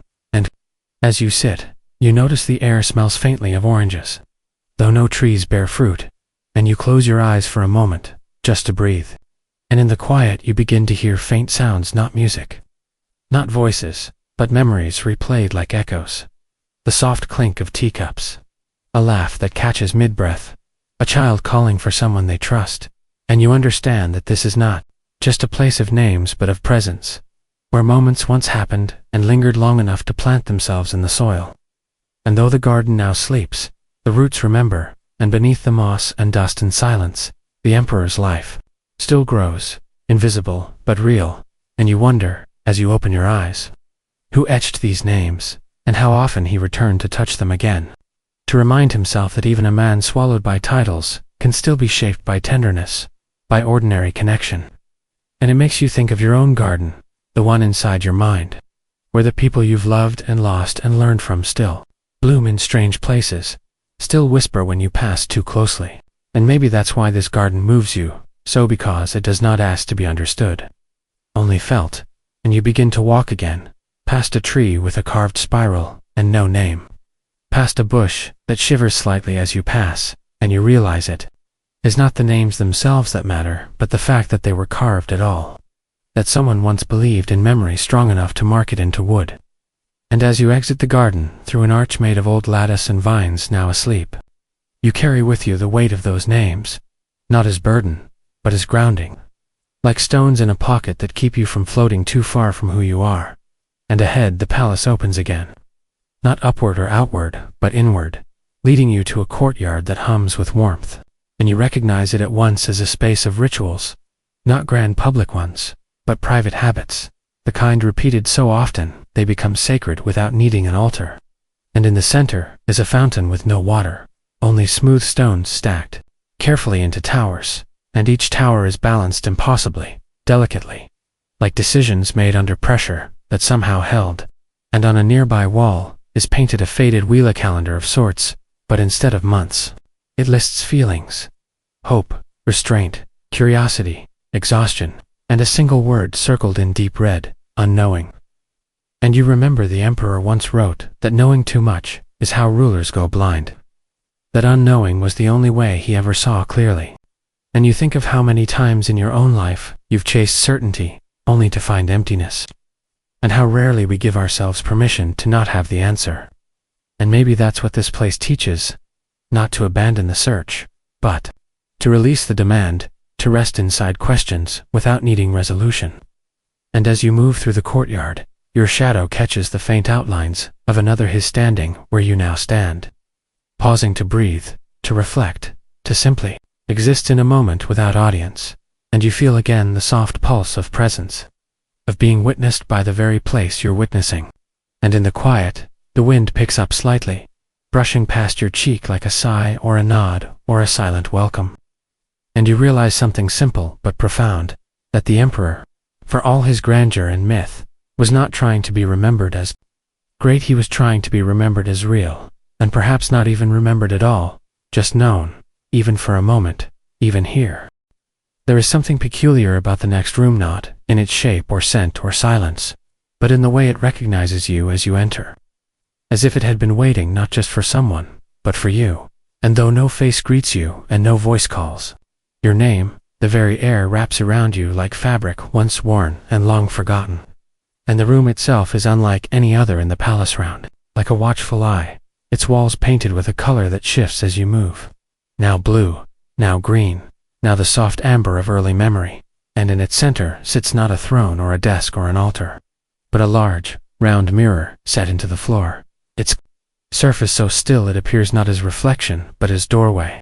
And you kneel beside it, unsure of why or how, and in the mirror you do not see yourself as you are, but as you once were before responsibility, before fear, before the rehearsed laughter and careful silences. And around the edge of the mirror is inscribed a phrase in dozens of languages.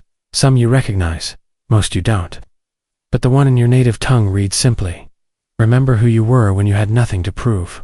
And the ache that rises in your chest is not sorrow, but relief, because someone, perhaps the emperor, had once needed that same reminder, had once stood here and asked the mirror not what he looked like, but who he used to be, when no one was watching. And as you lower your hand to touch the glass, the surface quivers not in fear, but in response, and suddenly you are filled with the knowledge of all the versions of the emperor that had walked this room. The child who snuck in during a storm, too frightened to sleep alone. The young man rehearsing apologies he would never get to speak. The ruler who knelt, not to pray, but to remember how to feel small in a way that wasn't shameful. And maybe most often, the weary soul who simply sat in silence, letting the mirror remind him he didn't have to be anyone else for a while. And you begin to see other faces, to not just the emperors, but other seekers who came long before, long after, or maybe not at all, maybe just imagined. because this room does not belong to one history, but to the need we all share to face ourselves without armor. And there is a calm here, the kind you don't chase but that finds you when you stop performing, and it makes you wonder when you last let yourself be that still, that undefended. And the mirror, it shows more now, not just images, but echoes, a hand trembling as it reaches for a letter never sent, a crown left deliberately off to feel the weight of one's own head, a sigh that sounds like forgiveness, and a pair of bare feet standing on cold stone as though testing if the earth still holds, and you watch, mesmerized, as these small moments play across the glass, not like a film, but like memory itself, flickering at the edges, never insisting on your attention, only offering it if you stay quiet enough. And somehow, without knowing when, you have sat down, your legs folded beneath you, your hands resting open, like someone ready to receive a truth they didn't know they'd forgotten. And time seems to stretch here, not in slowness, but in spaciousness, as if each breath holds more than it should, and your eyes begin to sting not from sadness, but from the sheer intimacy of being seen without question. And that's when you notice the writings along the wall, teeny, spiraling lines etched into the stone like whispers written in a hurry, and as you lean closer, you realize they are not laws or declarations, but questions, unanswerable perhaps, but honest. If I leave behind everything I was told to be, who remains? And what do I miss that I never had? And can a man be both remembered and free? And it hits you with startling softness that this room wasn't built for vanity or magic or judgment. It was built as a gift, a quiet permission for whoever entered to set down their titles and stories, and finally ask what they never dared to say aloud. And suddenly you understand the emperor, in a way no scroll or scholar could ever teach, that his greatness wasn't in his conquests or decrees but in the secret courage to come here, again and again, not to strategize or plan, but to face the raw ache of simply existing. And you wonder if anyone else in the palace ever knew this room was here, or if he kept it hidden, not out of selfishness, but because some sanctuaries can't be protected if they are shared, and you think maybe you will return to this place someday. Not for answers, but for the kind of peace that only comes when you stop trying to deserve your breath. And as you rise slowly, the mirror shifts one last time, showing not your past or your present, but a single candlelit hallway, gently curving into shadow. And somehow, you know it is your next path, and you step away, not reluctantly, but reverently, as if leaving a friend you don't have to say goodbye to. And as the door closes behind you, with the gentlest of clicks, you carry something new in your chest, not a secret, not even a memory, but a stillness you didn't know you were missing, and it glows, quietly, like the mirror still reflecting you somewhere. Long after you've gone, there are doors in every palace that are never listed on blueprints, never mentioned in official records, never pointed out to visitors, even favored ones, because they are meant not for passage, but for pause. And the one you come upon now is barely recognizable as a door at all, covered in lichen and dust, and the slow forgetting that comes from time being allowed to pass unbothered. And yet, when you reach for the old iron handle, your hand fits it so perfectly it feels like returning, not entering. And with a soft sigh, the door opens inward, revealing not a chamber or a hallway or a hall, but something older and stranger, a library where the books are not shelved but suspended, floating in midair, at different heights and angles, as though each one obeys its own law of gravity. And you realize almost immediately that you must be in the library of unfinished thoughts, a place spoken of only in riddles, if at all, where the emperor kept not his knowledge, but his doubts, where every book begins in his voice, but ends without closure, without punctuation, left hanging like a breath, not fully exhaled, and the room itself glows in soft pulses, like a living mind caught in gentle anxiety. And as you walk through it, the books drift closer or retreat based on your energy, some hiding in corners, others approaching as if curious. And when you reach for one bound in red silk with frayed corners, it flutters open and reads itself aloud, in a voice that is somehow both yours and someone else's, saying, "If I change to survive, am I still me? If I do not, will I survive at all?" And then the voice fades, the pages turn blank, and the book slowly floats back to its orbit, and you are left with that sentence echoing like a heartbeat in a quiet room. And you walk deeper, passing hundreds, perhaps thousands of such books, each representing a thought, the emperor began but never finished, not because he was lazy or forgetful, but because some thoughts refuse completion. Because they are questions that must remain questions in order to stay alive, and there is something achingly human in this notion that even the most powerful man in the kingdom was haunted not by his enemies or regrets, but by the thoughts he couldn't quite catch, the ones that slipped between sleep and waking, the ones that only visited during storms, or after dreams, or when he was most alone, and you begin to see his handwriting everywhere unfloating. Scrolls that unravel with the slow grace of falling leaves, on paper-thin glass sheets that hum when touched. On a wall in the corner scrawled with charcoal where he seems to have tried to draw his own confusion, a web of arrows and circles, and the words, not this, but close, repeated over and over until the space becomes a kind of prayer. And it dawns on you that this library was not about remembering facts, but about making peace with the inability to know everything, and that here, in this chaotic quiet, he gave himself permission to wonder without resolution, to ask without expecting an answer. And it feels like a kind of sacredness modern minds rarely allow, and you sit on the floor, not a grand seat or a velvet cushion, but simply the floor, and look up as a book flutters down toward you, opens in your lap, and offers this fragment. What if love is not a person, but a direction? And you close your eyes because you don't want to lose the shape of that thought too soon. And around you the room breathes not literally, but perceptibly, as if relieved that you are not here to organize, or solve, or extract, but simply to be with what was never finished. And in that, something inside you, not of expectation or pressure or ambition, begins to loosen. And you understand suddenly how rare it is to allow unfinishedness to simply exist. How often we rush to conclusions, not because they are true, but because the silence of not knowing feels unbearable. And perhaps that's why this room feels so quiet, is made entirely of unfinishness, and therefore cannot shout, only whisper. And as you walk again, more slowly now, you begin to see books that are not just the emperor, some written in other hands, other languages, as if this space became a magnet for all unformed truths, a gravitational center for the unspoken, and you begin to wonder what would happen if you whispered your own unfinished thought into this room. And so you do, not loudly, not dramatically, but gently. And as you speak it aloud, I wonder if I am still the same person when no one is watching.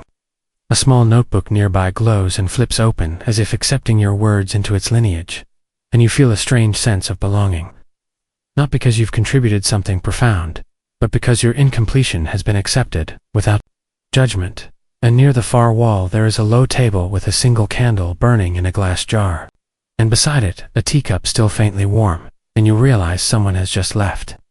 Or perhaps never did, and that thought settles over you, like fog comforting in its mystery, and you sit once more, the silence now deeper, fuller, like it is holding you instead of pressing against you. And before you go, you take one last glance around the library and realize this: we are not defined by the thoughts we finish, but by the ones we are brave enough to carry half-formed. And the emperor, for all his forgotten titles and crumbled statues, will always live here, not as a ruler or a ghost, but as a fellow unfinished thought, floating quietly beside your own. There comes a moment in every long walk through forgotten halls and faded truths, when the silence shifts not into noise, but into something more alive, more participatory, as if the air itself begins to respond to your breath. And that is what happens now, as you step into a passage so narrow that your shoulders almost brush the walls, not claustrophobic, but intimate, like walking through a hallway carved inside someone's ribcage. And though the path is dimly lit by a line of candles set into the wall at uneven intervals, you are not afraid, because something about the herbs, maybe chamomile or dried sage, tells you this place has been protected by gentleness. And ahead, the corridor widens into a circular chamber, unlike anything else in the palace, not opulent or towering, but carved from a single stone, its surface smooth in some places, and left jagged in others, like the mind of someone who long ago stopped trying to hide what they truly were. And in the center of the chamber lies a large basin, not filled with water or oil or flame, but with sand, impossibly fine and silver in color. And the moment you step toward it, something in your heartbeat slows, as if recognizing the texture of time itself. And you realize that this must be the emperor's room of forgotten tomorrows, a place not to dream or plan or worry, but to sit with the days that never arrived, the hopes that dissolved not from failure, but from quiet redirection, and you kneel beside the basin, watching as the sand shifts minutely, as if breathing, and around the edges are dozens of small wooden tokens, some carved into symbols, others marked with what might be names, initials, or even untranslatable emotions, and as you touch one shaped like a crescent moon, a whisper, not in sound but in memory, passes through you, and you know in your bones that this token held the dream of a journey never taken, a sea never crossed, a letter never sent, and it hits you not with sorrow, but with all this idea that someone, even someone as powerful as the Emperor, would take the time to honor not just what happened, but what didn't, that in this quiet, glowing room he gave reverence to all the alternate lives he did not live, and the dignity of that feels almost unbearable, because how often do we mourn what never became, not as failure, but as gentle sacrifice? And as you sit, more tokens begin to glow faintly, reacting to your presence, and you are drawn to one shaped like a broken circle.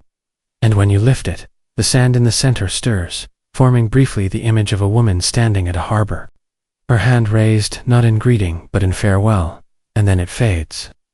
And you realize this was not some political treaty or grand rebellion left undone. It was love. Unchosen, a life with someone he let go of, because ruling meant sacrificing not just comfort, but possibility. And it humbles you in a way history books never could. To think that beneath the Emperor's legend lay an entire archive of discarded maybes. Not out of fear, but because one cannot be everything, and to choose one path is to grieve all others. And perhaps that's what this room is. Not a mausoleum of failure, but a sanctuary of quiet grief. The kind that honors the unseen weight we all carry, the versions of ourselves that might have existed, the friendships that never bloomed, the child we never had, the home we never built, and sitting here, you begin to feel your own forgotten tomorrows stirring inside you, not to haunt, but to be acknowledged, and maybe even to be blessed, and without knowing why. You reach into your pocket and remove nothing because you brought nothing, but the sand seems to recognize your intent. And a small indentation opens in the basin, as if to receive an offering, and so you close your eyes, and you whisper the name of something you once hoped for but quietly buried, and the sand accepts it without judgment, covering the hollow with a gentle shift.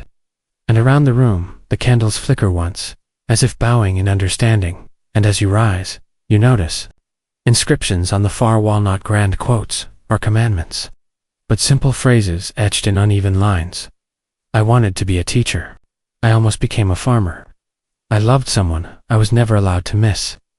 I once dreamed of disappearing into a forest and never coming back. And last, near the floor, in the faintest script, almost rubbed away by time, I became an emperor. But I was never only that. And your chest aches in a new way, not from sadness, but from recognition. Because we are all asked at some point to become something we did not plan to be. And the cost of that transformation is often invisible, but real. And here, in this room, for the first time, that cost is held gently, not erased or hidden, or treated like weakness, but offered as evidence that the Emperor was not just a figure of myth, but a man who made space for the unlived within his own story.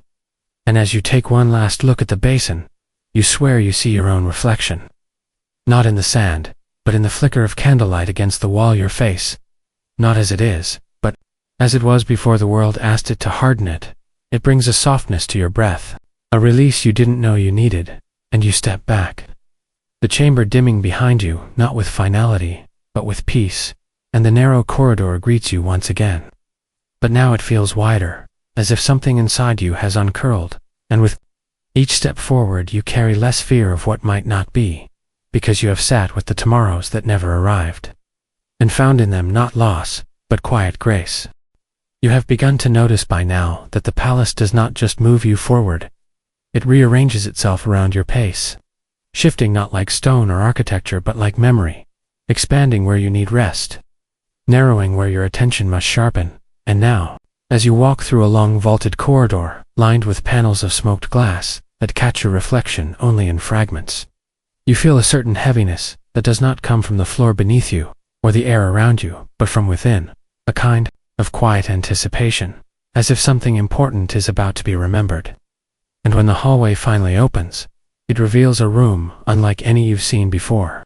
Not for its grandeur, but for its atmosphere. Because here, for the first time, there is music, not loud or orchestrated, but a faint hum. A drone made by some ancient string or pipe, or perhaps only the wind through a cleverly tuned chamber. And the sound vibrates in your chest, like a thought you once had, but never said aloud. And the room itself is not particularly large. Yet it feels boundless, the way childhood rooms sometimes do when you return as an adult and realize how much space you created simply by believing it was there. And in this room, this echo chamber of possibility, everything is round, the cushions are circular, the rugs spiral outward from the center, and even the shelves curve around the edges like arms ready to hold a secret. And here, at the heart of it all, sits a sphere the size of a globe, but made not of metal or glass, but of layered parchment, delicate and yellowed. And as you step closer, you see that the sphere is composed of writings layer upon layer of sentences, letters, symbols, pressed against one another until they formed a planet of meaning. And you realize this must be the orb of all that was almost said, the emperor's final artifact, not of law or legacy, but of the words he never quite let himself speak. And you lower yourself to the floor beside it, the cushions folding under your weight like memory catching breath. And as your fingers graze the surface of the orb, it does not glow or spin or open, but warms slightly, as if responding not to command but to vulnerability. And though the letters are in many languages, some known to you and some not, their intent is strangely universal, because you can feel what each one meant, not intellectually, but physically. Like the weight of a hug left incomplete, or the silence that follows a joke you meant more seriously than you let on. And you begin to read, not aloud, but internally, and the phrases roll through you with a tenderness that defies logic. I wanted to cry, but they needed me to lead. I loved him, but I also envied him. Sometimes I stood in my own shadow and called it humility. I wore the crown, but I missed my name. And the orb pulses once, faintly, not with energy, but with empathy. And you realize that this room, this sanctuary of unsaid truths is, perhaps the most sacred space in the entire palace, because it holds not the polished speech of public record, but the trembling confessions that only come in the quiet hours before dawn. And though the emperor was known for his rhetoric, his decrees, his midnight addresses to the court, here is, where he whispered what he dared not voice elsewhere. And in that whisper, he became more human than any history has allowed. And you wonder what it means to have such a place. To curate your own unspoken, to store not only your actions but your silences, and perhaps, without realizing, you have been doing the same in your own life, carrying phrases you've never said to people you've lost, holding on to apologies you didn't know where to deliver, storing up dreams you can't quite name. And as you sit in the echo of all this quiet bravery, you begin to feel your own truths rise to the surface, and one by one, they find expression, not in voice or ink, but in awareness. The time you pretended to be okay, because someone else needed you to be. The day you wanted to ask for help, but smiled instead. The friend you never thanked properly before they drifted away. And here, you are not judged for these things. You are allowed to acknowledge them, hold them, and perhaps, eventually, release them. And the orb, still warm, still humming, begins to unfold just slightly, revealing one final layer. A parchment so worn, its writing is almost gone. And yet the sentence that remains is still legible. Still true. If I had spoken every truth I knew, I would not have been able to remain. And it strikes you with quiet force that even emperors, especially emperors, must carry silences to survive. And that to lead, to endure, to protect, sometimes means holding back what is most real. And while that sounds tragic, it is also a kind of courage, a kind of love, and in that understanding, you begin to forgive not only him, but yourself. For all the things you've never said, for all the ways you've had to protect your own softest truths. And the music in the room changes, deepens, resolves, and it feels like a bow drawn across your ribs, and you rise not in haste, but in reverence, and, as you leave the chamber, the orb slowly closes again, sealing your presence into its orbit, adding your breath to its ancient archive. And the door you exit through is not the one you entered, never is in this place. And as it opens, a breeze greets you, cool, scented with something between lavender and ink. And the hallway ahead is lined with candles, not in preparation for a ceremony, but as if to say, you've nearly reached the end, and you're still carrying the softest part of yourself. You are walking slower, now not out of weariness, but because something in the air has shifted, softened, as if even the palace itself knows that you have reached the edge of the story. Not the end exactly, but the last place where it still breathes with memory. And as you move through a hallway, bathed in a faint blue glow, you realize there are no more grand murals, no more statues or etched names, just plain stone, worn smooth by the touch of time and maybe fingertips long since turned to dust. And with every step, you hear the sound of your own breath echoing slightly, a sound that somehow seems both within and around you, and then, without warning, the corridor opens into a small chamber, not large, not ornate, but filled with something far more important, quiet, sacred, complete, and in the center of the room, beneath a skylight that filters in pale moonlight, stands a single wooden chair, carved but not polished, worn but not broken, and on the seat rests an object you do not expect: a journal, its cover made of plain cloth, its corners curled from use. And though everything in the room suggests you should hesitate, you don't, because this moment does not demand permission, it offers it. And so you sit, gently, as if not to disturb the memory that clings to the fabric of the air. And you lift the journal into your lap, and slowly open to the first page. And what you find there is not some grand proclamation, not a final edict or secret doctrine, but something far more intimate. A letter, written in a hand that trembles slightly with age, and it begins not with "to the people" or "my beloved subjects," but simply, "to whoever finds this, and still has time to listen." And already your throat tightens, because you understand now, fully and without question, that this was never a tale about a crown or a kingdom, but about a man who once had a name, then had it taken, then spent his life trying to remember who he had been before the world remade him.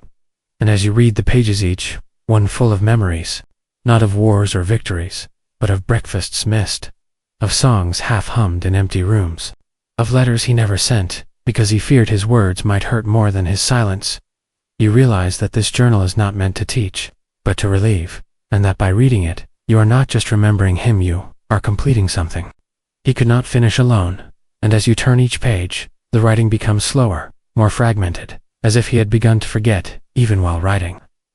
And yet there is peace in the forgetting, a slow unraveling that feels not like decay, but like release. And the final page, half-filled, bears only this line: "If you find my name, return it to the stars.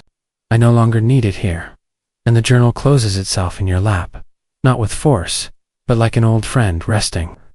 And you set it down on the chair, which now seems heavier, more rooted, and when you stand, you do not feel lighter, but you do feel real, as if something about knowing his truth has given you permission to embrace your own. And as you leave the room, the door closes without sound, and ahead, the hallway dissolves into a garden, not the kind from legends, but a real one, growing slowly under moonlight, untended, but alive. And somewhere, a wind chime rings softly, and you remember that not all endings must be grand to be meaningful, and that perhaps the emperor's greatest legacy was not his reign, but his remembering, his refusal to let go of the parts of himself that felt too small to matter. And now, in your own way, you carry those pieces with you too, not as history, but as tenderness.